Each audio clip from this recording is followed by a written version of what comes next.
إن الحمد لله نستعينه ونستغفره ونعوذ بالله من شرور أنفسنا ومن سيئات أعمالنا.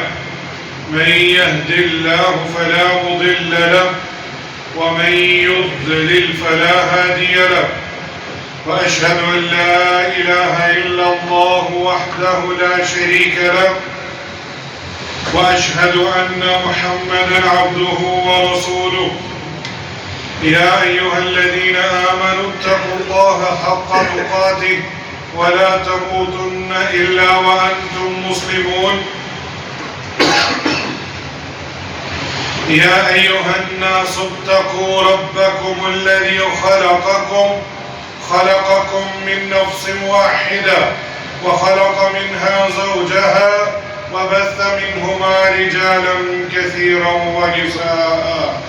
واتقوا الله الذي تساءلون به والأرحام إن الله كان عليكم رقيبا. يا أيها الذين آمنوا اتقوا الله وقولوا قولا سديدا يصلح لكم أعمالكم ويغفر لكم ذنوبكم ومن يطع الله ورسوله فقد فاز فوزا عظيما.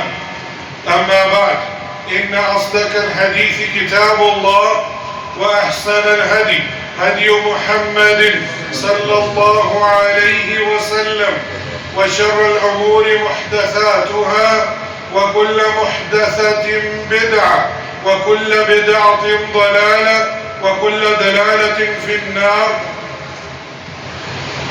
اللہ کی سب تکریم، سامعین مکرم، بزرگان دین، نوجوان ساتھیوں، آج ہفتے کا سعید الایام جمعۃ المبارک کا دن ہے. اللہ سبحانہ و تعالیٰ نے بعض مہینوں کو بعض کے اوپر فضیلت دی ہے اور اسی طرح بعض دنوں کے اوپر فضیلت دی ہے. یہ اللہ سبحانہ و تعالیٰ کی توفیق سے، اس کی رحمت سے ہم افضل ایام الدنیا، دنیا کے بہترین جو دن ہیں ان میں اپنی زندگی بسر کر رہے ہیں. اور ان 10 بہترین دنوں میں اس میں سے بھی کچھ ایسے دن ہیں جو سب سے افضل ہیں. اور ہمارے جمعے کے موضوع کے مطابق عرفہ کا عظیم دن، یوم النحر، اس کی فضیلت، اس کی اہمیت اور اس میں کرنے والے کام. سب سے پہلے یوم عرفہ ان 10 دنوں میں یہ سب سے افضل دن ہے. کیوں؟ سیدہ عائشہ رضی اللہ عنہا وہ فرماتی ہیں، اور مومنین کی ماں وہ کہتی ہیں کہ اللہ کے رسول صلی اللہ علیہ وسلم نے فرمایا، ما من یوم اکثر من ان یعتق اللہ عز وجل فی عبدا من النار من یوم عرفة وإنه ليدعو عز وجل ثم يباهي بهم الملائكة فيقول ما أراد هؤلاء أو كما قال صلاة والسلام. کہ اللہ سبحانہ و تعالی عرفہ کے دن کسی اور دن کے علاوہ بندوں کو آگ سے عذاب کرواتے ہیں. اللہ اکبر. یہ فضیلت آپ کی توجہ چاہوں گا. یہ دن آنے والا ہے 9 ذی الحجہ کا. اس دن اللہ سبحانہ و تعالی کسی اور دن کے علاوہ لوگوں کو جہنم سے آزاد نہیں کرتے جتنا یوم عرفہ کو کرتے ہیں. اس سے پتہ چلا کہ یہ دن بڑی ہی اہمیت کا حامل ہے اور اللہ سبحانہ و تعالی اللہ کے اپنے بندوں کے اور قریب ہوتے ہیں. اور عائشہ رضی اللہ عنہ فرماتی ہیں کہ اللہ کے رسول صلی اللہ علیہ وسلم نے فرمایا پھر اور قریب ہوتے ہیں اور پھر ان کی وجہ سے فرشتوں کے سامنے اظہار اور فخر کرتے ہیں. اللہ اکبر. اللہ سبحانہ و تعالی اس دن اپنے بندوں کے قریب سے قریب ہوتے جاتے ہیں اور اپنے بندوں کو دیکھ کر فخر محسوس اور کہتے ہیں یہ لوگ کیا چاہتے ہیں۔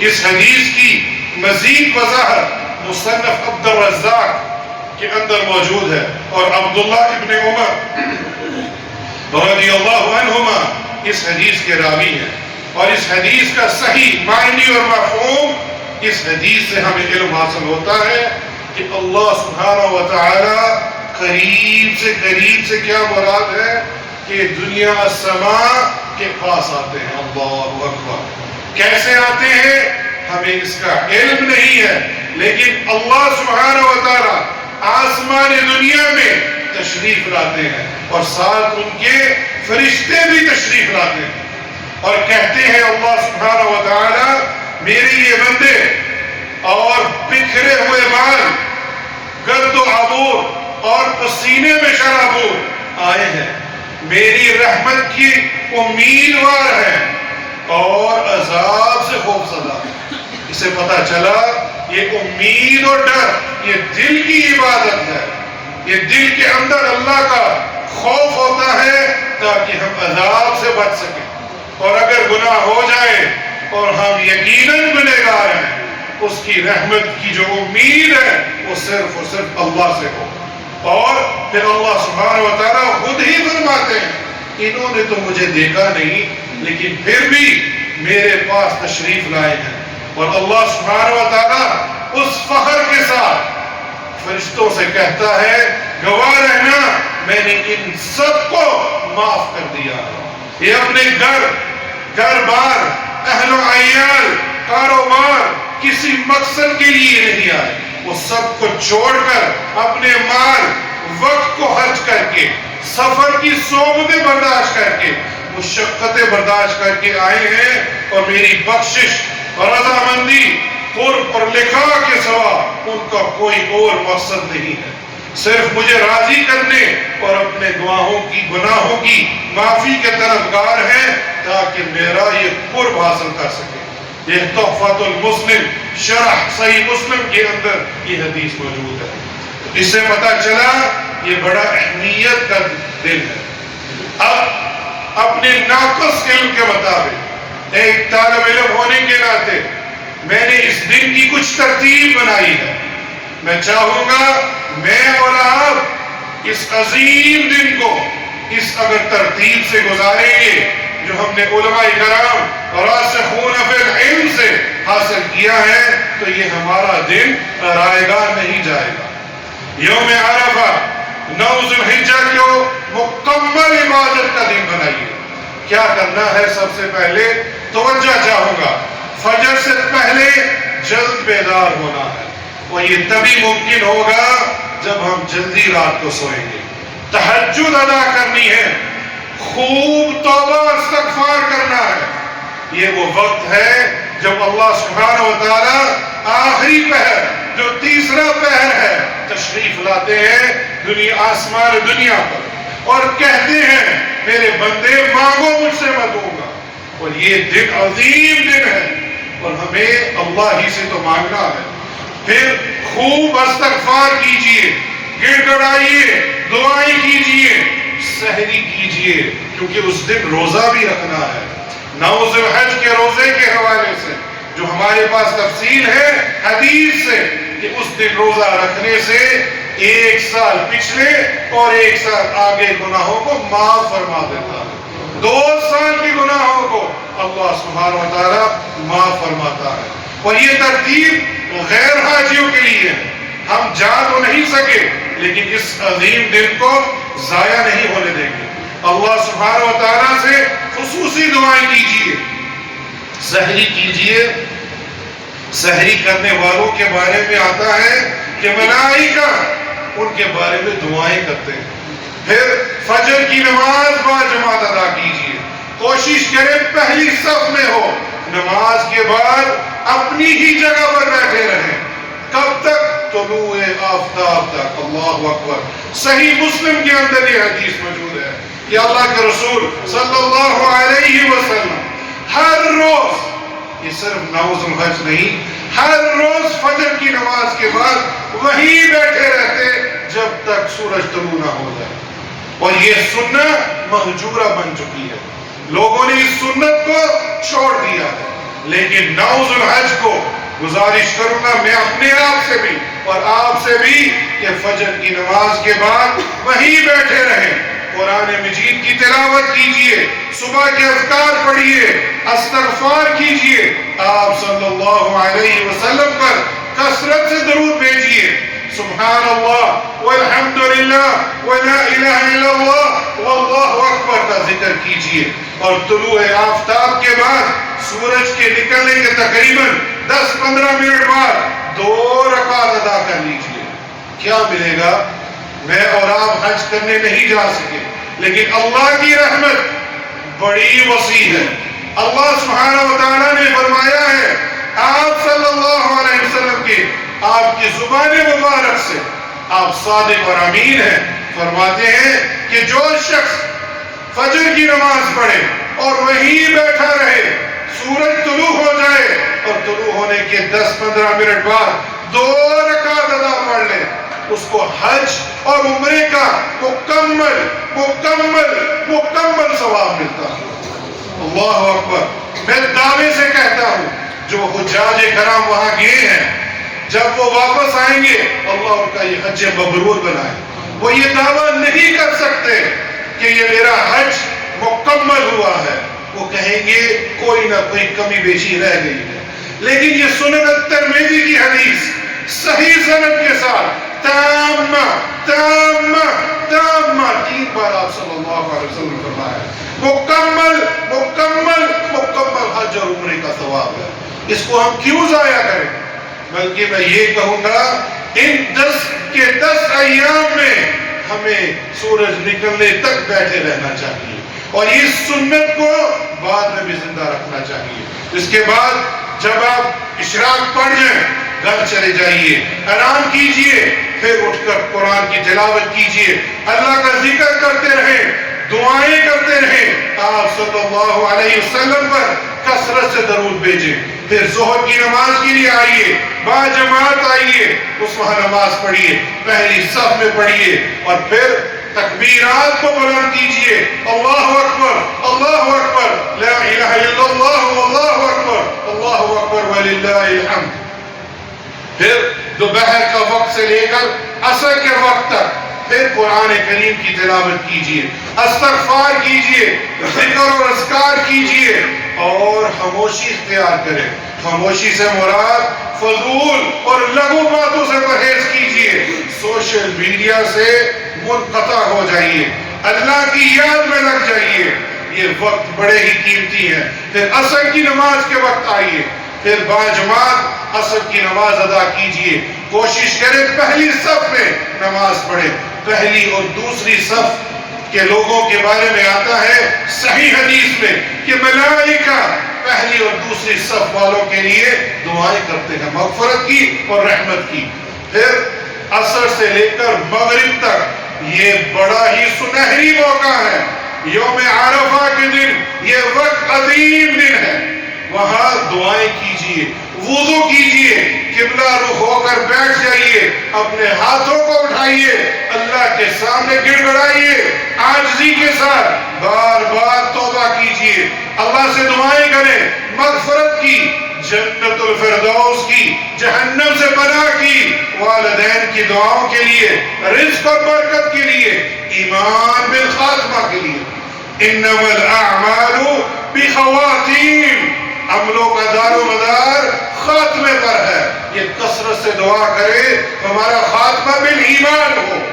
پھر امت مسلمہ کو بھی نہ بھولیے, ان کے لیے بھی دعا کیجئے, اور کثرت سے اس دن یہ دعا یہ ذکر کو بلند کیجئے جو آپ صلی اللہ علیہ وسلم نے فرمایا ہے, لا الہ الا اللہ وحدہ لا شریک لہ لہ الملک وَلَهُ الْحَمْدُ وَهُوَ عَلَى كُلِّ شَيْءٍ قَدِيرٌ. اس کے ساتھ ساتھ پھر استغفار کیجئے, آپ صلی اللہ علیہ وسلم پر درود بھیجئے, تکبیر, تحلیل, تحمید, ذاتی دعائیں کیجئے. پھر حتیٰ کہ مغرب کا وقت آ جائے, اب آپ روزہ افطار کرنے لگے ہیں. یہ وہ پھر وقت ہے جب دعائیں قبول ہوتی ہیں. جو روزہ رکھنے والا شخص ہے افطاری سے پہلے دعا کرے, اللہ سبحانہ وتعالی اس کی دعاؤں کو قبول کرتا ہے. اس وقت کثرت سے دعا کیجئے، روزہ افطار کیجئے، باجماعت مغرب کی ادا کیجئے اور پہلی صف میں کیجئے، اور اللہ سبحانہ و تعالیٰ کا شکر ادا کیجئے کہ اس نے ہمیں یوم عرفہ نصیب فرمایا ہے، اور پھر دعا کیجئے کہ اللہ سبحانہ و تعالیٰ ہماری ان ایام میں اور بالخصوص ذو الحجہ کے دن 9 ذی الحج کو جو عبادات، دعائیں، روزے اور ذکر اس کو قبول فرمائے۔ اللہم تقبل منا، یہ عاجزی کے ساتھ، کیونکہ کوئی بھی عمل اس کی توفیق جب ملتی ہے اس کو صرف اور صرف اللہ ہی قبول کر سکتے ہیں۔ ابراہیم علیہ السلام نے بھی یہ دعا مانگی تھی، وہ بیت اللہ کو تعمیر کر رہے تھے اسماعیل کے ساتھ، اور پھر کیا فرماتے ہیں؟ ربنا تقبل منا، اللہ اکبر۔ ان میں کوئی اخلاص کی کمی تھی؟ ہم میں تو ضرور ہوگی، لیکن اپنے اخلاص کو بھی درست کیجئے اور اس دعا کو نہیں چھوڑیے۔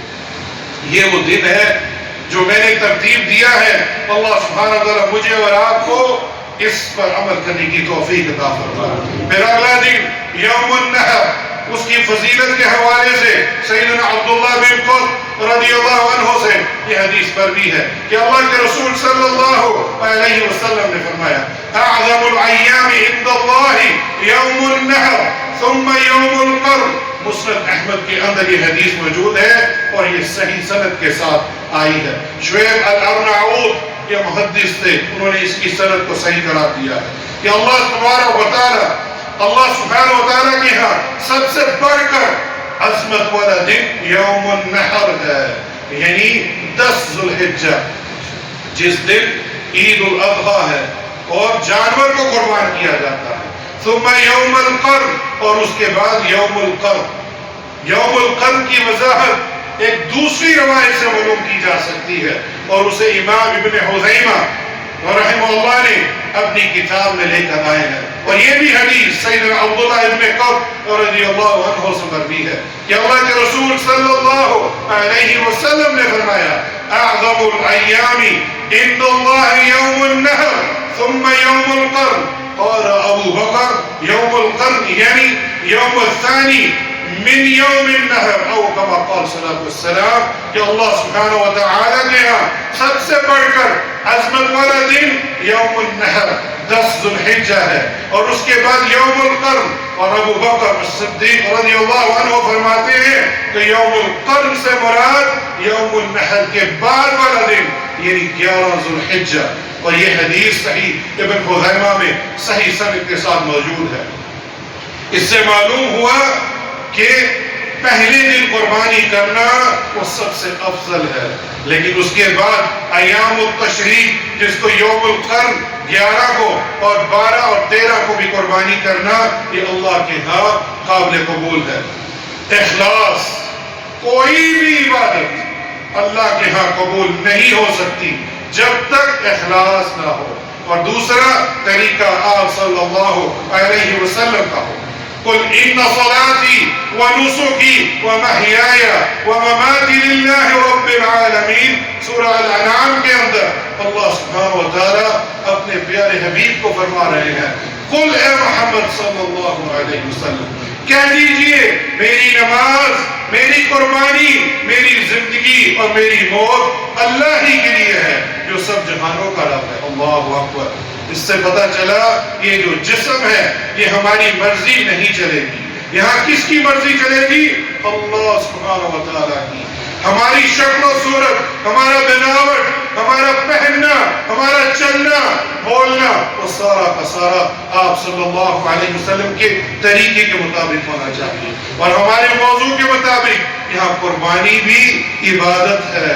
اور سیدنا ابو امامہ الباہلی رضی اللہ عنہ اس حدیث کے راوی ہیں کہ اللہ کے رسول صلی اللہ علیہ وسلم نے فرمایا ان اللہ لا يقبل من العمل الا ما كان له خالصا ويبتغي به وجه الله او كما قال صلی اللہ علیہ وسلم۔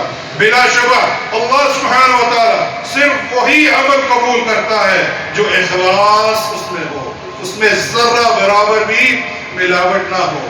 اگر دودھ میں ملاوٹ ہو ہم اس کو پینا گوارا نہیں کرتے، لیکن افسوس دین میں ہر طرح کی ملاوٹ ہوتی جا رہی ہے، اس کی ہمیں فکر نہیں۔ تو اللہ کے ہاں صرف وہی اللہ کو راضی کر سکتا ہے جس کا اخلاص ہوگا۔ تقوی یہ اصل مقصد ہے قربانی کا۔ اللہ سبحانہ و تعالیٰ نے سورہ حج کے اندر فرمایا ہے لَن يَنَالَ اللَّهُ لُحُومُهَا وَلَا دِمَاؤُهَا وَلَكِنْ يَنَالُهُ التَّقْوَى مِنْكُمْ، کہ اللہ سبحانہ و تعالیٰ کو نہ تمہاری قربانی کا گوشت پہنچتا ہے اور نہ ہی خون۔ اس سے پتہ چلا کو تکبر کرنے کی ضرورت نہیں، نمود و نمائش کی ضرورت نہیں۔ اللہ کو جانور کا نہ گوشت پہنچتا ہے نہ ہی خون، وَلَكِنْ يَنَالُهُ التَّقْوَى، جو تمہارے دل کے اندر ہے وہ اللہ کے ہاں پہنچتا ہے۔ اور یہاں میں بتاتا چلو قربانی کے لیے ایک تو ہے زبان سے الفاظ اس کو دہرانا، بسم اللہ اللہ اکبر، یہ آپ نے زبان سے کہا۔ یہ سب کہتے ہیں، جو غیر اللہ کے لیے جانور ذبح کرتا ہے وہ بھی یہی پڑھتا ہے، لیکن اس کے دل کے اندر تقرب اللہ کا ہونا چاہیے۔ یہ دو شرطیں ہوں گی تو قربانی قبول ہوگی۔ آپ نے بسم اللہ اللہ اکبر کہا، تقرب غیر الہ کا ہوگا تو اس شخص کی قربانی قابل قبول نہیں ہوگی۔ آگے حدیث بیان کرتا ہوں۔ تو اس آیت کریمہ سے ہمیں پتہ چلا کہ تقوی اصل چیز ہے۔ اگر ہم تقوی اختیار کریں گے تو ہمارا جانور اللہ کے ہاں قبول ہوگا۔ مال حرام اس کی قربانی کے حوالے میں علماء کرام فرماتے ہیں کہ مال حلال ہونا چاہیے۔ کیا دلیل ہے؟ سیدنا ابو ہریرہ رضی اللہ عنہ اس حدیث کے راوی ہیں کہ اللہ کے رسول صلی اللہ علیہ وسلم نے فرمایا ایھا الناس ان اللہ طیب لا يقبل الا طیب، او کما قال صلی اللہ علیہ وسلم۔ صحیح مسلم کی یہ روایت ہے کہ بلا شبہ اللہ سبحانہ و تعالیٰ پاک ہے اور صرف پاکیزہ چیز کو ہی قبول فرماتا ہے۔ تو لہذا قربانی یا کوئی بھی عبادت ہو، جب تک حلال مال نہیں ہوگا وہ قبول نہیں ہوگا۔ اسی طرح پہلے نماز ہے اور پھر قربانی ہے۔ اللہ سبحانہ و تعالیٰ نے فرمایا فَصَلِّ لِرَبِّكَ وَانْحَرْ، بس تم اپنے رب کے لیے نماز پڑھ اور اسی کے لیے قربانی کا۔ علی بن ابی طالب رضی اللہ عنہ اس حدیث کے راوی ہیں، امام مسلم اپنی صحیح مسلم میں لے کر آئے ہیں لعن اللہ من ذبح لغیر اللہ ولعن اللہ من سرق منار الارض ولعن اللہ من لعن والدہ ولعن اللہ من آوى محدثا، او کما قال صلی اللہ علیہ وسلم۔ اللہ کے رسول صلی اللہ علیہ وسلم خاتم الانبیین رحمت العالمین وہ لعنت بھیج رہے ہیں 4 لوگوں پر۔ جو شخص غیر اللہ کے لیے ذبح کرے اس پر اللہ کی لعنت ہے۔ اس نے بسم اللہ اللہ اکبر تو پڑھا تھا، تو پھر غیر اللہ کہا ہوا، اس کے دل میں تقرب کس کا تھا؟ اس سے پتہ چلا یہ نیت، دل کے اندر کیا ارادہ ہے وہ ہونا بہت ضروری ہے۔ اگر وہ غیر اللہ کے لیے پڑھ رہا ہے، ذبح کر رہا ہے اور پڑھے بسم اللہ اللہ اکبر، اس پر اللہ کی لعنت ہے۔ اور جو شخص زمین کی حد بندی کی نشانی چھپائے اللہ اس پر بھی لعنت بھیجتا ہے، اور جو شخص اپنے والد پر لعنت کرے اللہ سبحانہ و تعالیٰ بھی اس پر لعنت کرتا ہے۔ اس کی وضاحت مختصر بیان کر دیتا ہوں۔ کوئی شخص اپنے والدین پر لعنت نہیں بھیجتا۔ وہ کیسے لعنت ہوگی؟ وہ شخص دوسرے کے والدین کو گالی دے گا اور وہ گالی پلٹ کے اسی کے والدین پر آئے گی تو وہ لعنت کا مستحق ہوگا۔ وہ جو شخص کسی بدعتی کو بنا دے، اللہ اکبر، بدعتی کا عمل بھی قبول نہیں، اس کو بنا دینا بھی قبول نہیں، اس پر بھی اللہ کی لعنت ہے۔ تو لہٰذا اپنی نیت کو درست کیجئے، بسم اللہ اللہ اکبر کے ساتھ تقرب جو دل میں ہے اس کو درست کیجئے، اپنے حلال مال سے قربانی کیجئے۔ قربانی کا جانور کیسا ہو؟ اللہ سبحانہ و تعالیٰ نے اس کے بارے میں ہمیں سورہ الانعام کے اندر فرمایا ہے کہ قربانی بہیمۃ الانعام، جو کہ اونٹ، گائے، بھیڑ، بکری، نر ہو یا مادہ، اس میں سے کی جا سکتی ہے۔ اور البہیمۃ الانعام سے مراد اونٹ، گائے، بھیڑ، بکری عرب کے ہاں بھی یہی معروف تھی، اور امام حسن اور قتادہ وغیرہ نے بھی یہی کہا ہے۔ اب کون سا جانور جو اللہ کے ہاں قبول ہوگا؟ اس میں یہ عیوب نہیں ہونے چاہیے۔ وہ 5 عیوب ہیں قربانی کے جانور میں، 5 عیوب میں سے کوئی بھی عیوب، کوئی بھی عیب اگر موجود ہو تو وہ جانور ذبح کرنا نہیں چاہیے۔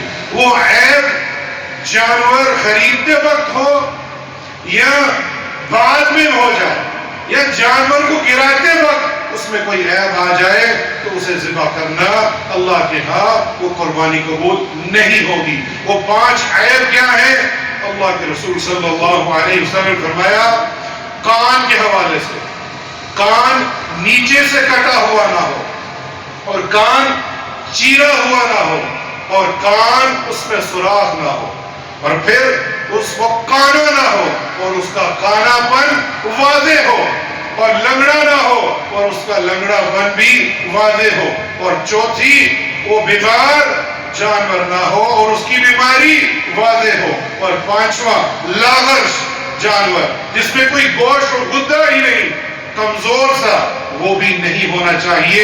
اور یہ حدیث مسند احمد کے اندر سیدنا علی بن ابی طالب رضی اللہ عنہ سے مروی ہے کہ رسول اللہ صلی اللہ علیہ وسلم نے قربانی کے جانوروں کے آنکھ، کان اور کو خوب غور سے دیکھنے کا حکم دیا ہے، اور ان میں کوئی نقص نہ ہو، یہ کہ کان اور اگلی جانب سے قطرہ ہوا، کان پچھلی جانب سے قطرہ ہوا، کان کو چیرا دیا گیا ہو، کان کا سوراخ یا کسی بھی قسم کی کوئی چیز اس کے اندر نہیں ہونی چاہیے۔ ایک اور چیز بتاتا چلو، بہت سارے جانور غیر ملک سے بھی آتے ہیں، یہاں پاکستان میں تو نہیں، بالخصوص عرب ممالک میں آتے ہیں، وہاں انہوں نے ٹیگ لگائے ہوتے ہیں، وہ اس ٹیگ کے حوالے سے علماء کرام نے کہا ہے اس میں کوئی حرج، کوئی مذائقہ نہیں ہے، لیکن ہمارے ہاں یہ ایسی چیز موجود نہیں ہے، تو لہٰذا ہمیں اس سے پریشان ہونے کی ضرورت نہیں ہے۔ اور یہ حدیث سنن نبی داؤد کے اندر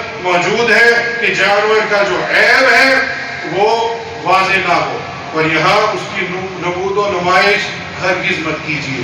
اس کی قیمت بتانا، اس کا سوال کرنا کتنے کا لیا ہے، یہ ساری چیزیں یہ غیر مناسب ہے، اس شخص کے اندر تکبر لا سکتی ہے۔ میں نے اتنے کا لیا ہے، میں نے اتنے جانور لیے ہیں۔ اللہ کے ہاں اگر کوئی شخص گھر کا فرد ہے اور اس کے ماتحت جتنے بھی لوگ ہیں ایک بکری بھی کر دے، وہ تمام گھر والوں کے لیے کافی ہو جائے گا۔ یہ اتنی رحمت اللہ سبحانہ و تعالی نے ہمیں کیوں دی ہے، اس کی نمود و نمائش کرنا، اور بالخصوص اس سوشل میڈیا کے دور پہ یہ فلاں جانور یہ اتنے کا ہے اور اس کو نیوز میں بھی لایا جا رہا ہے۔ یہ عبادت ہے، عبادت کو اس طرح نشر کرنا اللہ کے ہاں قبول ہوگی؟ تقویٰ کہاں گیا؟ یہ چھوڑ دیجئے یہ والے کام، یہ سوال بھی نہ کریں یہ کتنے کا لیا ہے، جتنے کا بھی لیا ہے اللہ اس کے لیے دعا کیجئے، اللہم تقبل منکم، اللہم تقبل منکم، اللہ اس سے یہ قبول فرمائے۔ اور اگر خود بھی کر رہے ہیں تو ایک جانور ایک گھر کے لیے کافی ہے، تو اس کو اگر کوئی زیادہ لینا چاہے، اس میں اگر تکبر نہیں ہے تو اس میں کوئی حرج، کوئی مذائقہ نہیں ہوگا، کیونکہ اللہ کے رسول صلی اللہ علیہ وسلم نے 100 اونٹ ذبح کیے تھے، نہر کیے تھے، 63 آپ نے اپنے ہاتھوں سے کیا تھا۔ اس سے پتہ چلا اپنے ہاتھوں سے ذبح کرنا یہ افضل ہے، اور میں کہوں گا اپنے ہاتھوں سے چھری کو پھیریے۔ آپ کو کیا پتا وہ قصاب نمازی بھی ہے کہ نہیں، آپ کو کیا پتا وہ صحیح العقیدہ بھی ہے کہ نہیں۔ ایسے شخص کو بولنا جو نمازی بھی نہ ہو، صحیح العقیدہ بھی نہ ہو، تعویذ پہنے ہو، کڑے پہنے ہو، اور آپ کی جانور کو قربان کرے، خود قربان کیجئے۔ آپ صلی اللہ علیہ وسلم نے مینڈے لیے اور اس کے اوپر اپنا یہ گھٹنا رکھ کر اس کو ذبح کیا، یہ آپ صلی اللہ علیہ وسلم کا عمل تھا۔ بسم اللہ، اللہ اکبر، من محمد، من آل محمد، من امت محمد، او صلی اللہ علیہ وسلم، کہ یہ میری طرف سے، میرے گھر والوں کی طرف سے اور میری امت کی طرف سے بھی۔ یہاں سے یہ بھی حدیث ملی کہ فوت شدگان کے لیے الگ سے جانور ذبح کرنا یہ ثابت نہیں ہے، نہ آپ صلی اللہ علیہ وسلم نے کیا یہ عمل، اور نہ ہی آپ کے صحابہ کرام نے، نہ ہی تابعین نے، نہ ہی اتباع تابعین نے۔ یہ خیر القرون، تین ایسی خیر القرون ہیں، انہوں نے فوت شدگان کی طرف سے قربانی نہیں کی۔ تو قربانی جو آپ کر رہے ہیں اس میں نیت کر لیں، آپ کے فوت شدگان جو رحم، آپ کے صلہ رحمی والے رشتے ہیں جو فوت ہو گئے ہیں، وہ بھی اسی کے اندر شامل ہو جائیں گے۔ اور بالخصوص اگر نیک اولاد ہے اور اس کے والدین وفات پا گئے ہیں، وہ خود بخود ان کو یہ جو اجر ہے وہ ملتا ہے۔ تو لہٰذا یہ ہرگز مت کرے کہ الگ سے کوئی جانور لے۔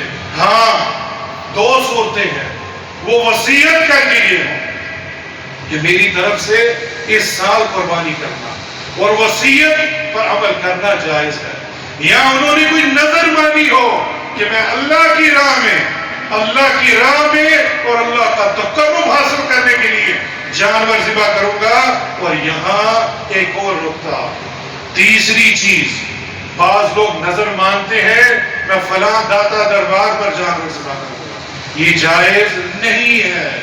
پہلی شرط بسم اللہ، اللہ اکبر، دوسرا تقرب دل میں ہو، اور تیسرا کس جگہ پہ اس کو ذبح کیا جائے، یہ جائز نہیں ہے۔ ایک شخص نے نظر مانی تھی کہ میں نے بوانا کے مقام پر جانور ذبح کروں گا، تو اللہ کے رسول صلی اللہ علیہ وسلم نے پوچھا کہ تو نے اسلام لانے سے پہلے یہ نظر مانی تھی، یہ بوانا کا مقام یہ مکہ کے قریب ہے، کیا وہاں کوئی شرک کا اڈا تو نہیں تھا؟ اللہ اکبر، وہاں کوئی مشرکی جو لوگ تھے وہاں کوئی میلے وغیرہ تو نہیں لگاتے؟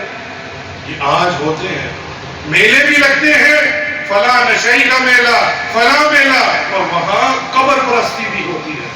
اس صحابی رسول نے کہا یا رسول اللہ صلی اللہ علیہ وسلم، اور دیگر صحابہ نے بھی کہا اللہ کے رسول صلی اللہ علیہ وسلم، بوانا کے مقام پر نہ ہی کوئی قبر پرستی ہے اور نہ ہی کوئی میلہ ہے۔ پھر اللہ کے رسول صلی اللہ علیہ وسلم نے اس کو اجازت دی، ہاں اب جا کے تو اپنی نظر کو پورا کر لے۔ تو یہ جگہ کا بھی انتخاب کرنا یہ بڑا ضروری ہے۔ اگر میت نے کوئی وصیت کی ہے یا نظر مانی ہے، وہ اللہ کی راہ میں اس کو قربان کیجئے، اور اللہ کی راہ میں ہی اس کو آگے پیش کیجئے، اور گھروں میں ہی اپنی قربانی کیجئے۔ اقول ما تسمعون واستغفر اللہ لی ولکم من کل ذنب واستغفروه انہ هو الغفور الرحیم۔ الحمدللہ والصلاة والسلام علی رسول اللہ، اما بعد۔ سنن الترمذی کے اندر یہ حدیث موجود ہے، عطاء بن یسار رحمہ اللہ وہ فرماتے ہیں کہ اللہ کے رسول صلی اللہ علیہ وسلم نے ابو ایوب الانصاری رضی اللہ عنہ، وہ اس حدیث کے راوی ہیں، کہ اللہ کے رسول صلی اللہ علیہ وسلم کے دور میں قربانیاں کیسے ہوتی تھی۔ عطاء بن یسار رحمہ اللہ تابعی ہیں، اور ابو ایوب الانصاری رضی اللہ عنہ سے پوچھ رہے ہیں کہ آپ صلی اللہ علیہ وسلم میں اس دور میں، اس عہد میں قربانیاں کیسے ہوتی تھی؟ تو آپ نے فرمایا کہ اللہ کے رسول صلی اللہ علیہ وسلم کے زمانے میں آدمی اپنی اور اپنے گھر والوں کی طرف سے بکری، ایک بکری کو قربان کرتا تھا، اور وہ خود کھاتے اور دوسروں کو بھی کھلاتے، حتیٰ کہ لوگ ایک دوسرے پر فخر کرنے لگے تو اب اس طرح ہو گیا جیسے آپ دیکھ رہے ہو۔ اللہ اکبر۔ جامعہ ترمذی کی یہ روایت ہے، اور اسی طرح عید کی نماز پڑھنے کے بعد ہی قربانی قبول ہوگی۔ ایک صحابی نے عید کی نماز سے پہلے ہی جانور کو ذبح کر دیا، تو اللہ کے رسول صلی اللہ علیہ وسلم نے فرمایا تیرا یہ جانور قربانی کے لیے نہیں قبول ہوا، تمہیں دوبارہ قربانی کرنی ہوگی۔ تو لہذا عید کی نماز پڑھیے، اس کے بعد جا کر قربانی کیجیے۔ اللہ سبحانہ و تعالیٰ جو کچھ کہا ہے اس پر عمل کرنے کی توفیق عطا فرمائے۔ اگر مزید سوال ہو تو نماز کے بعد آپ پوچھ سکتے ہیں۔ ان اللہ وملائکتہ یصلون علی النبی یا ایھا الذین آمنوا صلوا علیہ وسلموا تسلیما۔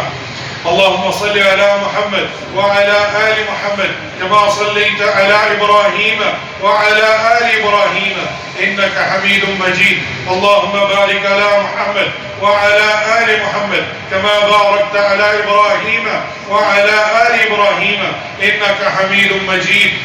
ہمارے ہی بہت ہی محترم یوسف رحمہ اللہ یہ نمازی تھے، یہاں پاس ہی ایک فیکٹری میں کام کرتے تھے، ان کا انتقال ہوا ہے، ان کے لیے خاص دعا کیجیے۔ واللہ اس کا بچہ وہ یتیم ہے، اس کے اوپر ہاتھ رکھیے۔ ہماری ہی فیکٹری میں کام کرتا ہے، یہ 5 وقت کے نمازی تھے، فجر کی نماز سے لے کے 5 نمازیں وہ یہاں پہلی صف میں پڑھتے تھے۔ یوسف رحمہ اللہ، اللہ سبحانہ و تعالیٰ ان کی مغفرت فرمائے، اللہ ان کے درجات کو بلند فرمائے، یا اللہ ان کی اولاد پر نیک بنا اور ان کا صدقہ جاریہ بنا، اور ہمیں ان کے سر پر ہاتھ رکھنے والا بنا۔ جو بھی وفات پا چکے ہیں یا اللہ ان کی مغفرت فرما۔ میرے والد اور جن کے بھی والدین وفات پا چکے ہیں یا اللہ ان کی قبروں کو جنت کا باغ بنا۔ یا اللہ ان کے ساری لغزشوں کو معاف فرما۔ یا اللہ جن کے والدین حیات ہیں ان کی اولاد کو ان کی خدمت کرنے والا بنا، ان کو ایمان والی اور صحت والی زندگی عطا فرما۔ اس کے ساتھ ساتھ بہت لوگ بیمار ہیں، واللہ خبر آتی ہے اور دل دہل جاتے ہیں، ایسی ایسی بیماری جوان لڑکوں میں ہو رہی ہے۔ اسی طرح ہمارے پاس عثمان بشیر صاحب ہیں، ان کے جاننے والے ان کے بچوں کے ماموں علی 37 سال کے ان کو فالج ہوا ہے، ان کے لیے خاص دعا کیجئے۔ جو بھی بیمار ہے یا اللہ ان کو شفائی کاملہ اور عاجلہ عطا فرما۔ یا اللہ جو پریشان ہے ان کی پریشانی کو دور فرما۔ اور ساتھ یہ بھی کہوں گا یہ امتحان ہے، ابتلا ہے، اس دنیا میں امتحان ہونے ہیں، ہر ایک کے ایمان کے مطابق اس کا امتحان ہے۔ کامیاب وہ ہے جو صبر کرے گا۔ یا اللہ تمام بیماروں کو شفاء کاملہ اور عاجلہ عطا فرما۔ یا اللہ یہ جو ایام ہے ہمیں زیادہ سے زیادہ عبادت کرنے والا بنا، اور بالخصوص 9 ذو الحج کو جو کہا ہے اس پر عمل کرنے کی توفیق عطا فرما۔